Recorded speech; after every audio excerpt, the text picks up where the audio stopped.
Hello and welcome to On Knit If I Want To. I'm Andrea Mowry of Drea Renee Knits, and this is where I answer some of your questions.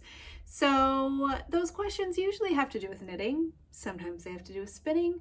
Once in a blue moon, they have to do with sewing. Sometimes we even get a little bit personal. But today, let's kick it off with what I'm wearing. I am wearing LYS, my little yellow sweater. And this was a collaboration from a few years ago that I did with Amy from La Bien-Aimée. And this yarn is a collaboration between her and Retrosaria. It is Mondim, which is a yarn that Retrosaria makes. And then La Bien dyed it. And this yellow color is like one of my all-time favorite colors. La Bien-Aimée is so good at yellows. And I have worn this sweater so much. It is the perfect little cardi to throw on. I also button it all the way up and like to wear it like under overalls. But it has held up so well. This yarn just very little pilling, no wear spots anywhere, even like at the sharp little elbow bits. It's going strong. And I'm wearing it with my Orchards dress, which is a dress I sewed from a pattern by Vivian Xiao Chen, who is also currently working on expanding the size range for this one. And I liked it so much, I sewed it twice. So there we go. That's what I'm wearing. I'll throw some links below. I don't have a pen over here. I just don't trust my memory. I end up saying things during these that I'm like, ooh, I don't want to forget that. I have like this little thing that I've written little notes on about 1,000,000 times. So let's just remember that link. Okay, let's answer some questions. Question number 1 for today. I'm wondering what would be the best way to repair a hole in a cable knit sweater. I, very foolishly, lit a candle and had one of my FOs to be blocked on a shelf above it. And of course, a small hole was singed right in the middle of a cable section at the very beginning of the sweater on the front. Is there any help for it, or is it destined to be frogged and reknit? Help! Thanks so much. So, interesting story. I have had to repair a burn hole in knitwear before. Back a long time ago, I lived in New Zealand and we did not have central heating, and it got cold there, and so we had a wood burning stove, and that would heat our little place. And my partner at the time, who I had made socks for, put those socks on top of the wood burning stove to dry them, and one of them got a big ol' burn hole, and I was so sad. So I have a couple ideas here. I am curious if your hole, if anything, is trying to unravel, or if you're more trying to, because you said small, I'm like, is it more of a singe mark you're trying to cover up? So my first thought, there's quite a few things you could do. One, if it is small and nothing seems to really be unraveling, you could even almost do like duplicate stitch with some scrap yarn, if you still have any from that project, and a tapestry needle. And you would just duplicate stitch over that area to kind of mend it. You can absolutely find videos for that. Just Google duplicate stitch knitting. And you could also do visible mending, where you could purposely mend, even in contrasting color, it can be really cute. Just mend that spot. And if those won't work, my other idea, which is what I did, which without being able to see it and kind of get in there myself, I can't give you super like on point instructions here. So I'll just tell you what I did, and you can see if you can work out something similar. So this was a big hole. I mean, it was like this in the middle of the sock. By the way, these were also like above, like well into the calf socks. These were long, like winter, keep you warm kind of socks. And it was a big hole. So what I actually did is I ran yarn, just like thin waist yarn, through all the stitches above and below that hole. And then I actually cut it out and got both ends back onto a needle. And it's pretty rare that we can like perfectly thread a tapestry needle through stitches in one row around. Once I had it unraveled, I could get down to like a clear round and put my needle in and make sure everything was on the same row around. For this, it was socks, it was around. And I did that in both areas. I then knit up to cover that area that I had to cut out, and then I grafted using Kitchener stitch. I grafted it back to the top part of the sock. So that's how I fixed my burn hole. Obviously a sweater is different, but worst comes to worst, if you have enough yarn, it sounds like it was at the bottom of the sweater, right? At the very beginning of the sweater on the front. I'm wondering if it's bottom up, but you could basically try to re-knit that little bottom part of the sweater, cut the old bottom off, and then graft it back together. Or just kind of like riffing from there. So, you know, like I would go in there, I would see if anything's unraveling. You could even try to unravel it a little better, and then just do, if you can attach a tail of yarn in there, so you have a thread of yarn, then we're kind of back to the duplicate stitch idea. So I don't know, it's really hard without being able to see, but I'm so curious and I want you to go for it. So fix it. You can do it. If it's just a little hole, I feel like you can do it. I believe in you. So try. And if you do it, I'd love to see a photo. So good luck. I do think there's some options there. So let us know what you do. We'd love to know. All right. I'm wondering if you can help me visualize gauge. I'm one of the lucky ones who usually, knock on wood, gets gauge or really close per the pattern instructions. But when I am off, I do the math and figure it out. I have a weird mental block visualizing it. So basically, if I have more stitches per inch, will my final garment be bigger or smaller than expected, and vice versa? If I have less stitches per inch, bigger or smaller? I feel like the math is telling me one thing, but reality is the opposite. Thank you so much. This is driving me bananas. I totally understand what you mean. So the first thing you said was, if I have more stitches per inch, what will my final garment be? If you have more stitches per inch than you are supposed to, then your final garment would be smaller than it's supposed to be. If you have less stitches per inch, then your final garment will end up bigger than it is supposed to be. So when there are, and I completely understand how you feel, because it is, you think of less as being smaller and more stitches as being bigger, like our brain does the like less thing, you know what I'm saying? But less stitches means they're bigger. So your stitches are bigger than what we want them to be. And more stitches means they're smaller. More of them are fitting into that space. And so that is why your sweater is going to end up being smaller at the end. So there you go. All right. Next question. Hi, Andrea. Sorry if this is a daft question. There are no daft questions. Ask away. I would really like to knit some cardis, but I am not ready for steeking. How can you tell if a pattern for a cardie involves steeking? Can you tell by looking? I have read that your stone crop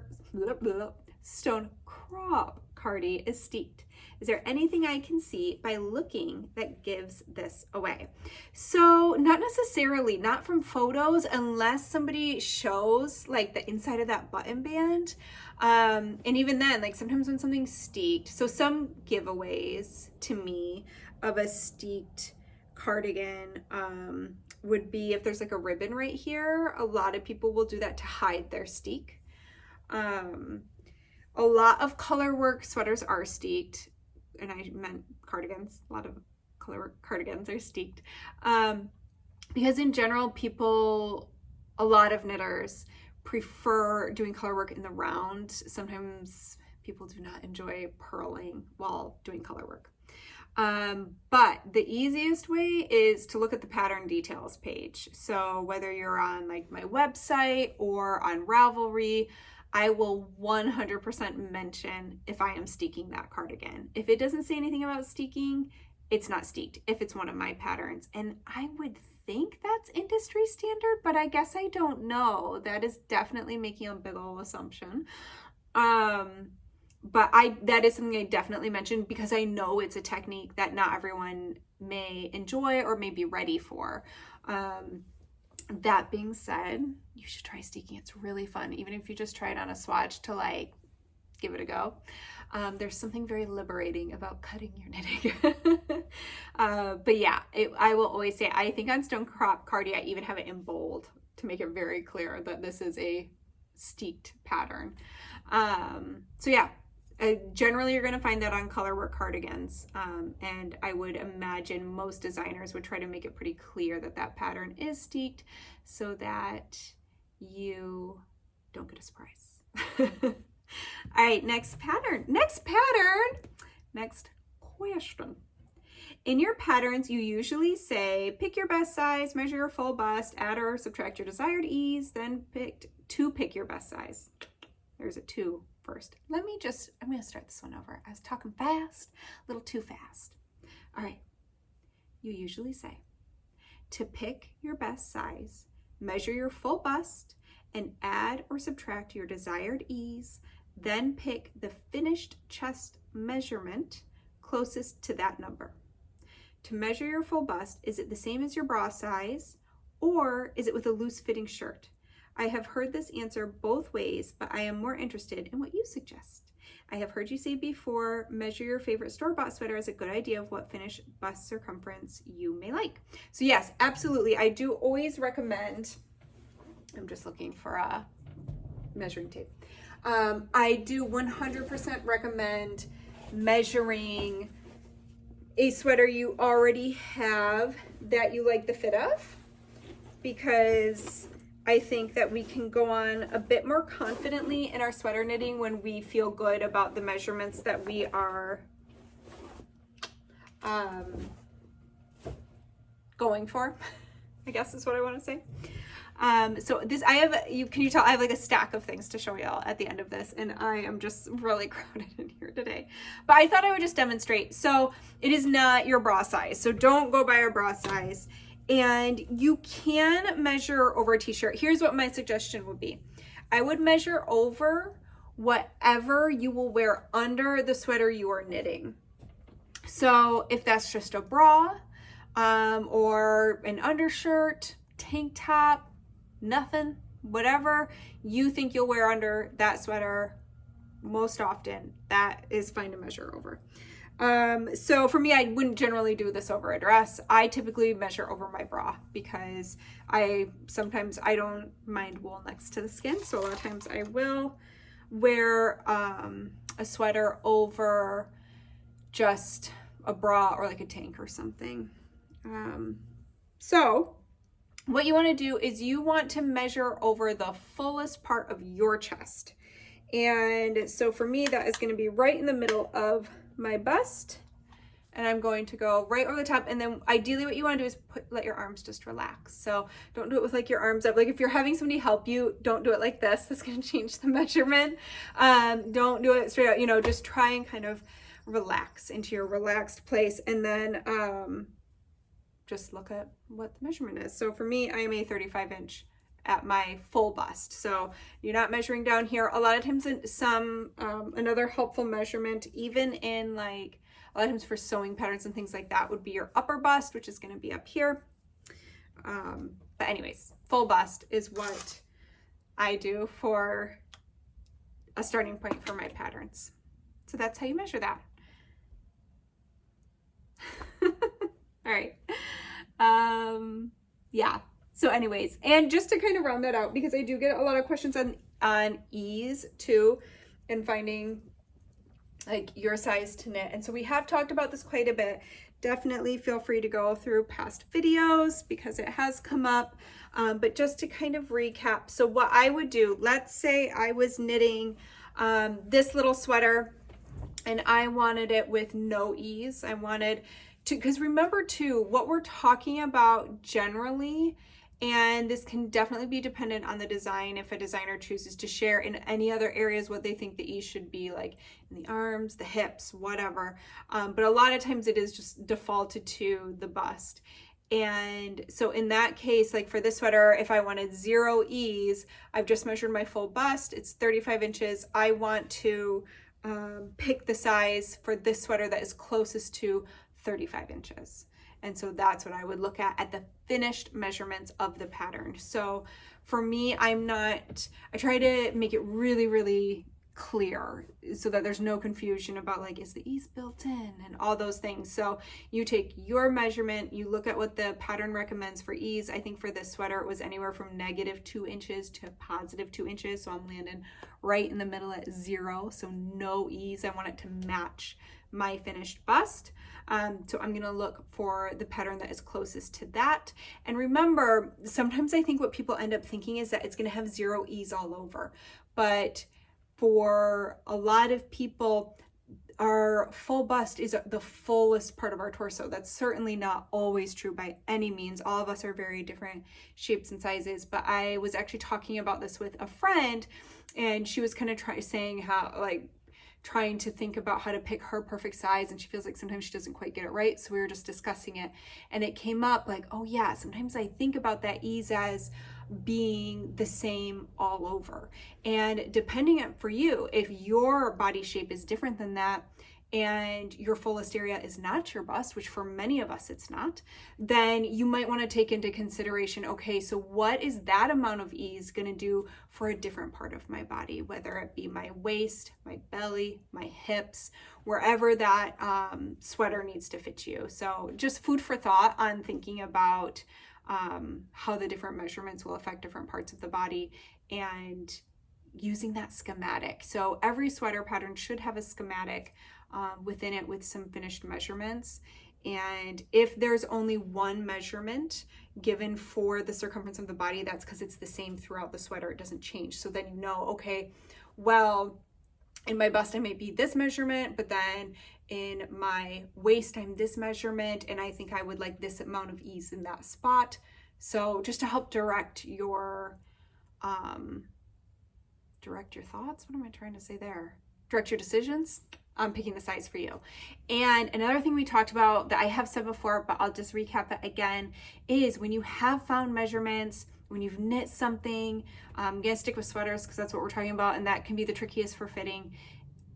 If you've knit one and you're like, this fits so well, I really love how this fits, measure that sweater and write those down in, like, put it in your knitting basket, or if you have a knitting journal, write those measurements down. That way you can go back and reference those as well as you're picking out future patterns, and you want to kind of stick with a similar size range. Obviously it depends on the style of the sweater. Some styles are going to be drapier and want more ease, and some are going to be more fitted.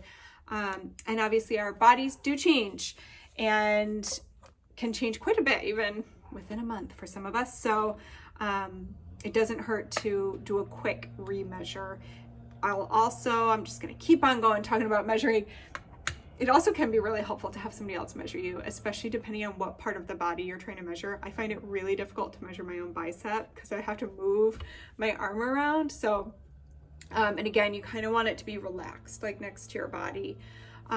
So it is something that can be really helpful if you have somebody around that can help you take those measurements. But I like to take mine a couple times a year, and just in case anything's changed. I do always try to knit for the body I have today so that my clothing feels good. All right, next question, and this is our last question. Okay.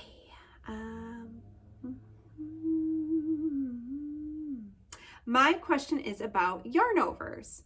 When doing a yarn over in a lace pattern, my yarn over is much bigger if it is followed by a purl stitch rather than a knit stitch. In certain patterns, this can make all the yarn overs on a particular side of the lace pattern stretch out more than on the other side. Do you have any tips or tricks for this? So I do. If that is a problem for you and you're not liking that asymmetry that is created by your knits versus your purls after those yarn overs, what I would recommend doing is, generally speaking, most of us, when we wrap our purl stitch, we're going over the top of our needle to do that with the yarn. And what happens is you actually use up a little bit more yarn purling than you do knitting, as you're noticing. So to undo that, or to not do that, what you can try doing is wrapping your yarn under your purl stitch to pull it through. This will use up less yarn than when you do it over. It wraps it around the needle a little bit less. The only thing you need to know about this method is it twists the stitch. So your new stitch is going to be mounted on your needle backwards. So we're used to having the front leg be a little more forward than the back leg. This is going to be the opposite of that. So the next time you work that stitch, you just need to remember that it's twisted, and you'll need to go through the back loop to untwist it. But it will create a smaller purl, which I think would help that asymmetry that you're seeing in your lace. All right, so as we've been talking about, we have jumped into the DRK Spin It to Knit It knit along take 2 using the weekender and kicking it off with the Tour de Fleece. I could not think of the word fleece for a second there. I'm gonna be real honest. So I was just really excited about it and thought I would share some updates with y'all. I don't have my spinning to show you right now, but I do want to show you what I decided with my fiber. So I'm gonna try real hard not to crinkle this, but I had shown you, I think it was just last week, or was it 2 weeks ago? Anyways, I had shown you that I was deciding between 3 different colorways from Hello Yarn. That I was trying to decide between, and I laid the one I thought I was gonna go with, kind of blue. I had laid it out and was trying to decide how I wanted to spin it. Did I want to do it fractal? Did I want to do it traditional? Was I gonna do 2-ply, 3-ply, boo? And I kept looking at it and being like, I just want a little more pizzazz in there. Like I don't know. And I just wanted to follow my joy when it comes to choosing colors. But then I was like, oh, you know, I have a decent amount of this fiber. I feel like I should use it all for one project. So I kind of kept going back and forth. And then I was like, you know what? Why am I putting myself in a box? So one of the other contenders for that project was All Bark No Bite, which, as I had mentioned, is a precious one for me. I just love this colorway so much. I absolutely adore anything that is beautiful, like poppy oranges and blues, and I just love this so much. So anyways, these are the 2 I was deciding between, and I was like, oh, this is so special, and I don't know how I want to spin it yet, and I don't know, so I think I'm gonna save this, and I'm gonna use this. I sounded just like that. And then I was like, you know what? I'm gonna use them together. So that's the plan. That's what I'm doing. So I am going to spin and ply. I'm gonna see what happens, and I'm really stoked about it.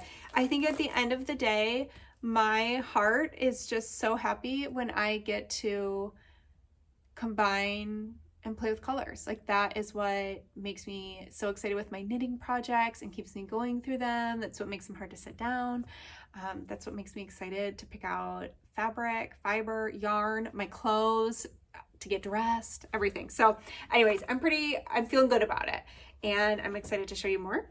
And then I also thought it might be happy if I shared some resources. So I already did in the forum and in the newsletter I had originally sent out. I did include some resources for like how much fiber do I need, and some like Alana Wilcox, who I'm actually going to show you her book in a second. She has a copying commercial yarn class and things like that. So, but I just wanted to share my favorite spinning books that I keep in my library. I also will say I do not have up here, but it 100% deserves a mention, is Ply Magazine is also one of my absolute go-to resources. They are just chock full of such good information. But as I was doing this, I was more really thinking about my fiber plan and my color plan. So these are the books I like having in my library to refer to when I'm making decisions.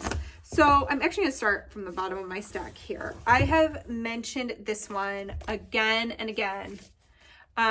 So this is the Fleece and Fiber Source book. It's a big old book. It is by Deborah Robson and Carol Icarius. I hope I'm saying your name right. And this goes in to all of the different breeds and everything so that you can make the strongest choice possible for your fiber and what you might want to use it for. It's really great when you're like, oh, I got this fiber and Gulf Coast native. I've never even heard of this one. But I mean, like, just to show you a little peek, like it shows like unwashed, washed, spun up, cute little swatches of it. But it talks about dyeing, fiber prep, spinning tips, knitting, crocheting, weaving, best known for. So yeah, fleece weight, staple length, all these just fun facts. This is the Fiber Enthusiast fun fact kind of book. So anyways, I love this book, highly recommend it. I will put links to all these below. So now let's get into talking about color. So this is Unbraided, The Art and Science of Spinning Color. And this is by Rachel Smith and Katrina Stewart. And I have taken classes from both of them on School of Sweet Georgia, and they are so fantastic. I highly recommend them. And that's actually how I found the book, was after taking their classes.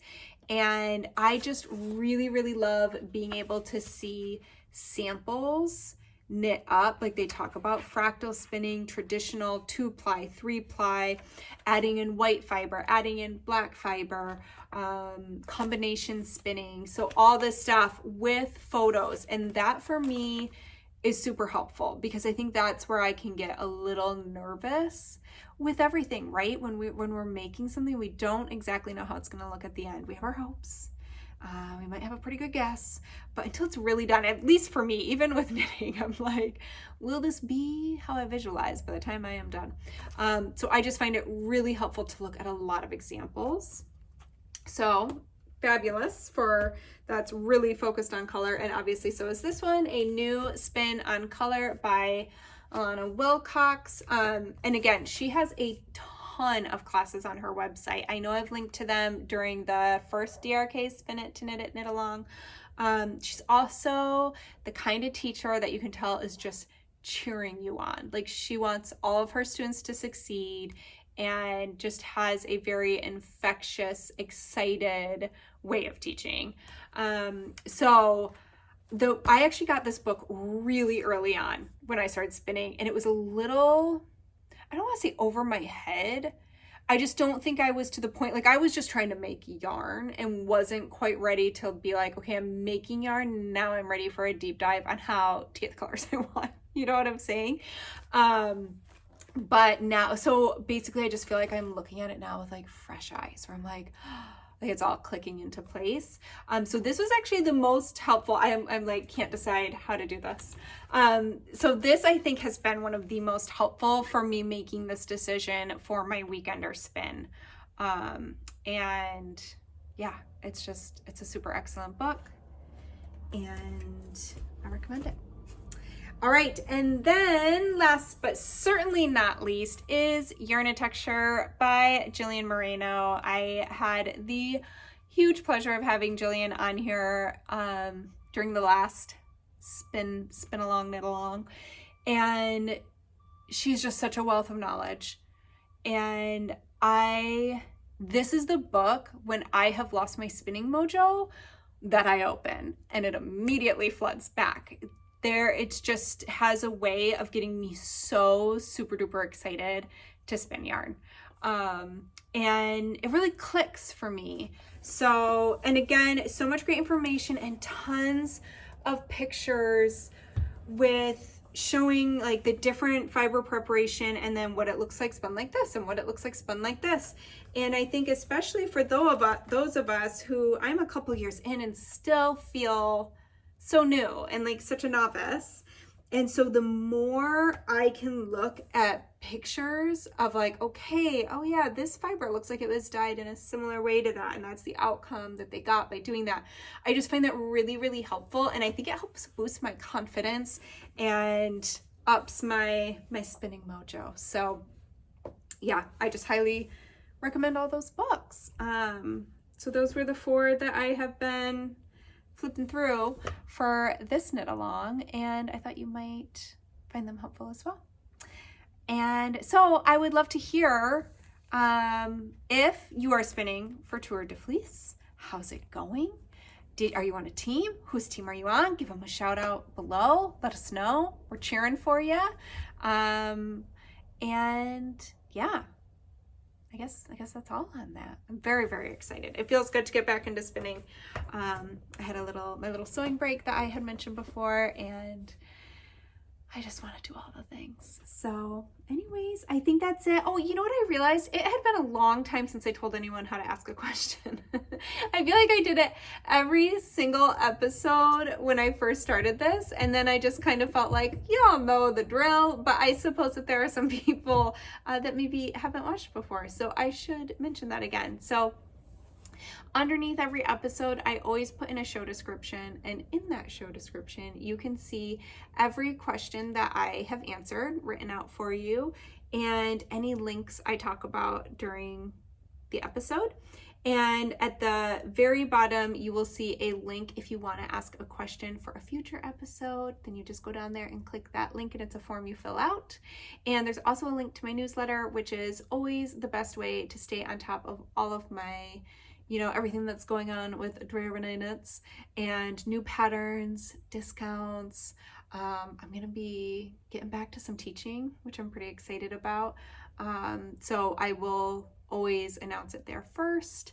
And yeah, it's just a great place to stay in touch. I like to share things like recipes and book recommendations and new knitting notions that I love, things like that. So anyways, thank you so much for joining me again, and I hope to see you back here next week, and I hope you get to do some making this weekend. Bye y'all.